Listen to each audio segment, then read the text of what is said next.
Hi friends. பையனோட birthday treat கேட்டேன். அவன் வந்து என்ன வேணும்னு கேட்டபோது ராமேஸ்வரம் கஃபே ஆச்சுன்னு போகணும்னு சொன்னேன். வீக் டே புதன்கிழமை இருந்தால் கூட கூட்டமான கூட்டம். கடந்த ஒரு வாரமாக காம்ப்ளிமெண்ட்ரி ஃபுட்டு கொடுத்து இன்னிலேருந்து தான் ஸ்டார்ட் ஆகிருக்கு.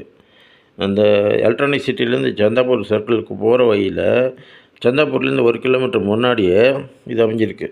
இது ஒரு பெரிய இடம். லெஃப்ட்டில் 2 வீலர் கார்ஸ் நுழையத்துக்கு நிறைய பேர் கைடு பண்ணி உள்ளே அனுப்புனாங்க. 2 வீலரில் கூட்டின்னு போனதுனால அதை பார்க் பண்ணுறதுக்கு சைடில் போயிட்டு அதை சைடு என்ட்ரன்ஸ் வழியாகவே உள்ளே நுழைஞ்சிட்டேன். அப்போ இடது பக்கம் நம்மளை அந்த சைடு என்ட்ரன்ஸ் வழியாக நுழைஞ்ச உடனே இந்த வெங்கடாஜலபதி சிலை வச்சுருக்காங்க. அவர் தான் நம்மளை வரவேற்கிறாரு. நல்ல வேலைப்பாடுகளோட முழு உருவம் செதுக்கப்பட்டு நல்லா தரிசனம் வந்துடுற மாதிரி அமைச்சிருக்காங்க. இந்த மரத்தில் தான் செஞ்சுருக்காங்க. இந்த கூட ரொம்ப அருமையாக இருந்தது. கீழே அம்பாள் உருவம், எதிர்க்க நந்தி சிலையும் அமைச்சிருக்காங்க. இது ரொம்ப தெய்வீகமாக இருந்தது. அப்படியே நேராக பார்த்திங்கன்னா பிக்கு ஸ்க்ரீனில் ஐபிஎல் மேட்ச்சு பார்த்துட்டே சாப்பிட்றாங்க. அம்பாள் சிலைக்கு பின்னாடி தான் போஜன சாலை இருக்குது. ஆனால் நாங்கள் போன ராத்திரி வரைக்கும் சாப்பாடு கிடையாதான். 11 மணிலேருந்து 4 மணி வரைக்கும் தான் லஞ்சு சாப்பாடு கிடைக்குமா. சரி, இப்போ முன்னாடியிலேருந்து வரலான்னு சொல்லி ஹோட்டலுக்கு ஃப்ரண்ட் சைடுக்கு போயிட்டேன். அங்கே வந்து மிக உயரமான தேசிய கொடி பெரிய கம்பத்தில் பறக்கிறது. இடதுபுறம் கன்னடத்துலேயும் வலதுபுறம் ஆங்கிலத்துலேயும் நேம் போர்டு நம்மளை வர வைக்குது. வர்றவங்க முதல்ல அதை செல்ஃபி எடுத்துகிட்டு தான் உள்ளே நுழையிறாங்க. வலது பக்கம் கிருஷ்ண குடீரன்னு 4 பொங்குனூர் பசுமாடுகளை வளர்க்குறாங்க ஒரு சின்ன இடத்துல.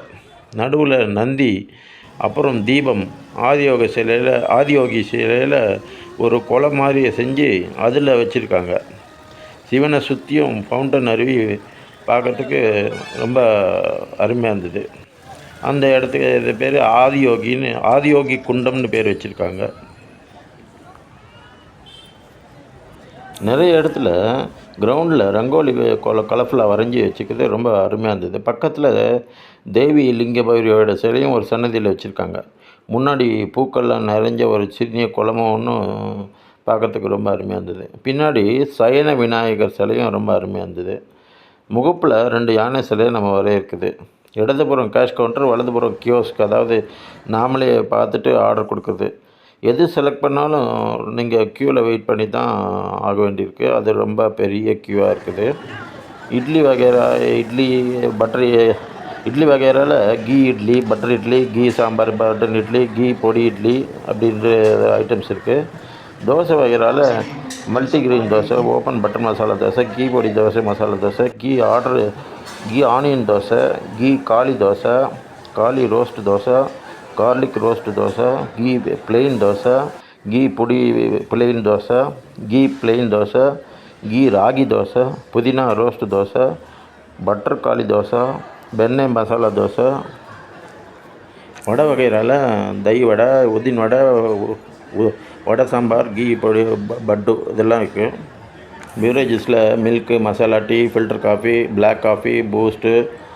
டெசர்ட்டில் கேரட் அல்வா, கேசரி, சஃப்ரான் குலாப் ஜாமுன், பெரி வித் சஃப்ரான் பாதாம் மில்க்கு, பூத்த ரேக்குலுன்னு ஒரு ஐட்டம், அது புதுசாக நான் கேள்விப்படாத ஐட்டமும் போட்டிருந்தாங்க. ஸ்பெஷல் டெசர்ட்டில் பன் மஸ்கா, பால் bun maska with badam milk.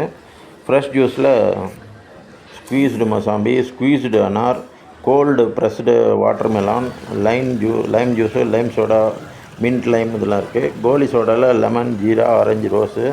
லஸ்ஸியில் rich thick lassi, sweet or salt, exotic berries lassi, nutty lassi. சாஃப்டியில் filter coffee softy, South India swell softy, vanilla softy.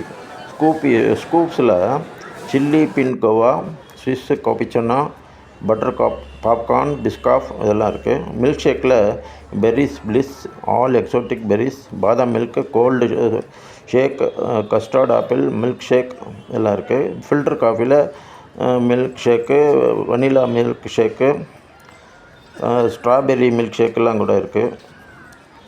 Real fruit ஐஸ்கிரீமில் strawberry, chikoo, mango, jack fruit, blueberry, black blueberry, avocado, tender, cocoberry, அதாவது blueberry, strawberry, பிளாக்பெர்ரியோட mixture. Special ஐஸ்கிரீமில் fruit salad ice cream, கட்பட், Dilkush, fruit salad, mango mastani, litchi blast, exotic fruit bowl அதெல்லாம் இருக்குது. ஃபலூடாவில் royal peach falooda. Rice ஐட்டமில் curd rice, puliyogare rice, chitranna, venpongal. Hot toast ஐட்டம்ஸில் hand toast ஐட்டம்ஸில் கங்கூரா rice, coconut rice, ghee podi rice, sambar rice, rasam rice, pepper rice, pappu rice. ரொட்டியில் பரோட்டா மட்டும்தான் இருக்குது. அன்னலக்ஷ்மின்ற மீல்ஸ் வந்து 450 ரூபாய்க்கு 11 மணிலேருந்து 4 மணி வரைக்கும் தான் கிடைக்குது. நான் சாப்பிட்டது கீ போட்டு, அதாவது பணியாரம், பொடி இட்லி, லெமன் சோடா. மொத்தத்தில் ரொம்ப நேரம் பொறுமையாக இருந்து சாப்பிடுதுன்னா போகலாம். 4 பக்கத்துலேயும் சர்வீஸ் இருக்குது. பார்சல் கிடையவே கிடையாது. டோக்கன் வாங்கி நம்பரை நோட் பண்ணி வச்சுக்கணும். முன்னால் இருக்கிறதுல தோசை வகைரா, இடது பக்கம் இருக்கிற கவுண்டரில் இட்லி வடை வகைரா, பேக் சைடில் இருக்கிற பட்டு பரோட்டா வகைரா. எல்லாத்தையும் க்யூவில் தான் நிற்கணும். டோக்கன் நம்பர் சொல்லி கூப்பிட்டு கையில் நீங்கள் கேட்டது கிடைக்கிறதுக்கு மினிமம் 15 நிமிஷத்துலேருந்து 30 நிமிஷம் வரைக்கும் வெயிட் பண்ணணும். காஃபி, டெசர்ட்ஸ்லாம் முன்னாடி இருக்கிற கவுண்டருக்கு போய் வாங்கணும். ஆனால் ஒன்று, கிடைக்கிற இடத்துல உட்காந்து சாப்பிட்டுட்டு தட்டை அப்படியே வச்சிடலாம். ஆளுங்க உடனே வந்து எடுத்துகிட்டு போயிடுறாங்க. ட்ரிங்கிங் வாட்டர் எல்லா இடத்துலையும் இருக்குது.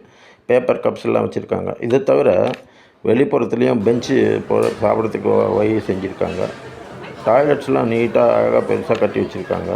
ஸோ நிறைய பணம், நிறைய பொறுமை. இதோடு போகிறவங்களுக்கு திருப்தியாக ருசியாக சாப்பிட்டு பிக்னிக் ஸ்பாட் மாதிரி என்ஜாய் பண்ணிவிட்டு வரலாம்.